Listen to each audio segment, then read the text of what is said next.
Bývalý kandidát na prezidenta Radoslav Procházka sa teraz vyjadrí k ďalšiemu výkonu mandátu a výsledkom politických rozhovorov. Jeho briefing vám teraz ponúkame naživo.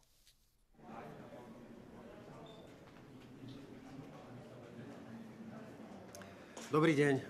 Ja viem, že už toho všetci máme dosť, ale dnes tu takto stojím pred vami, lebo držím záväzok, ktorý som vám minulý týždeň dal. Každý deň sa ma na to aspoň traja spýtate. Nechcem okolo toho žiadne manévre, vykrúcačky, schovávačky a už vôbec nie nejaké vypočítavé a špekulatívne čakanie na to, ako to v sobotu dopadne. Lebo ja som rozhodnutý urobiť to, čo treba urobiť. Po skončení následujúcej parlamentnej schôdze sa vzdám poslaneckého mandátu a založím sieť ľudí, ktorí sa od občanov Slovenskej republiky pokúsia získať čo najsilnejšie poverenie na reálnu zmenu súčasných pomerov. Hovoril som o tom v uplynulých dňoch s predstaviteľmi viacerých segmentov spoločnosti. Malé a stredné podniky, živnostníci, zdravotnícki pracovníci, samozrejme národné hospodárstvo, vzdelávanie, ochrana krajiny a rozvoj vidieka.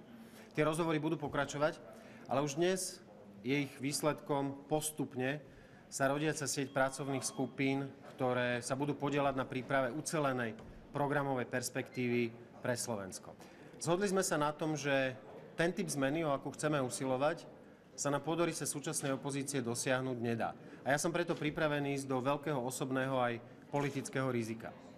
A ako zakladateľ tejto siete to riziko v podobe vzdania sa mandátu na seba beriem úplne vedome a dobrovoľne.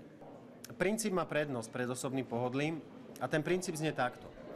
Politické strany sa na parlamentnú pôdu majú dostávať na základe výsledkov vo voľbách, lebo tam sa získava dôvera a poverenie.